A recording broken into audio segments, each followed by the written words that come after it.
Hello and welcome to my video on Doctor Strange. Doctor Strange is the film that you're studying if you're doing the AQA Media Studies GCSE syllabus. So you'll be studying that alongside I, Daniel Blake, and you will be looking at film industry and context.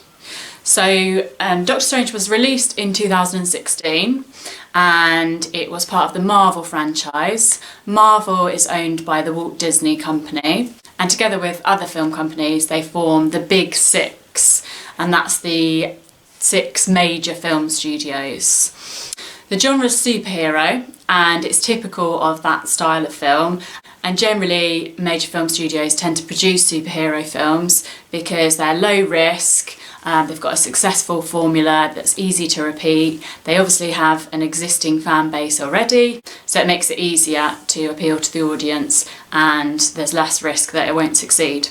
So it had a high production budget of 170 million US dollars, and at the box office the revenue that it made was 670 million US dollars. So that means that it is a blockbuster because it made so much money at the box office and it was so successful. So it also made it into the 100 highest grossing films of all time. In comparison, I, Daniel Blake, the revenue from the box office for that was 15.8 million US dollars. So that shows the difference between mainstream and independent films. Mainstream films tend to be more expensive and earn much more at the box office, whereas independent films tend to have a lower budget and make less money at the box office. Doctor Strange had its global premiere in Hong Kong, and that's one of the locations that's mentioned in the film, whereas I, Daniel Blake's film premiere was in Newcastle. So Newcastle would have been much cheaper to have a film premiere because obviously it's in the UK and most of the actors were from the UK as well, and the cast, whereas Hong Kong would have been much more expensive for a film premiere, and paying for flights for the crew, the actors and the film producers. So another feature of high budget films tends to be the use of star power, and Doctor Strange is a really good example of that. So that's when the film producers use famous actors to appeal to an audience. So an audience will see a picture of them on a poster or in the trailer and think, I want to go and see that film, or I want to go and see that television programme because I like the actor and I enjoy watching them. So they have famous actors in there. We've got Benedict Cumberbatch as Doctor Strange, Rachel McAdams as Christine, and Tilda Swinton as the Ancient One.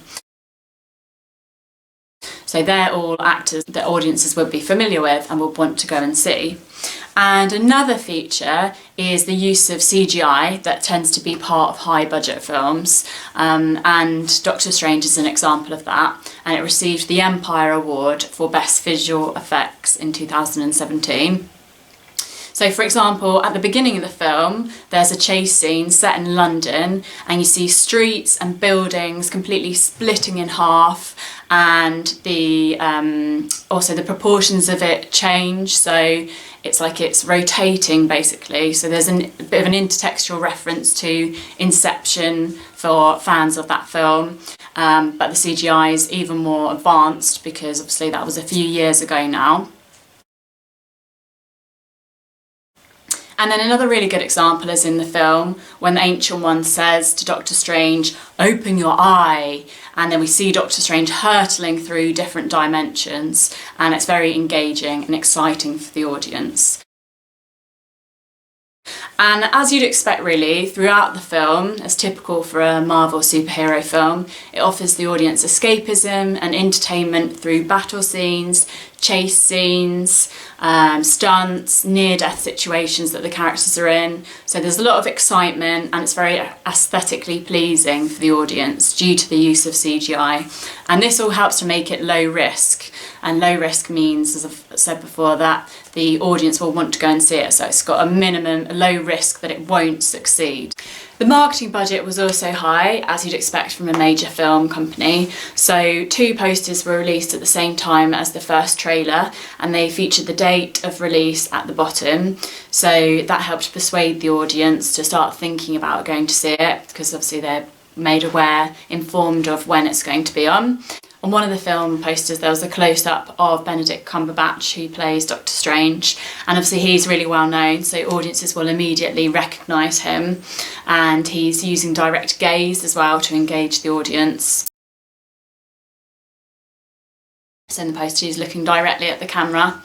And also then a banner was released later, which was typical of Marvel in terms of style, so audiences would be familiar with that if they were Marvel fans. And then there were a series of character posters, so if there were other actors that the audiences enjoyed, that would help persuade them, because they can see that lots of other different actors are in it as well. So adding an extra aspect of interest. And then a second trailer was released, and then across other platforms, so there's a Marvel shop online where consumers can buy characters, clothing, toys and DVDs, so that was a big source of profit as well, because teenagers in particular like to collect the different merchandise if they're fans of the comic already. And the character of Doctor Strange was added to Marvel's PC and mobile games, so again appealing to a teenage audience, although a mainstream audience as well, because obviously it's a popular film that mainstreamers of different ages and genders would enjoy too. So I hope you enjoyed my video. Hope you're staying safe in the lockdown, or if you're out of the lockdown, then I'm saying hello to you from the other side.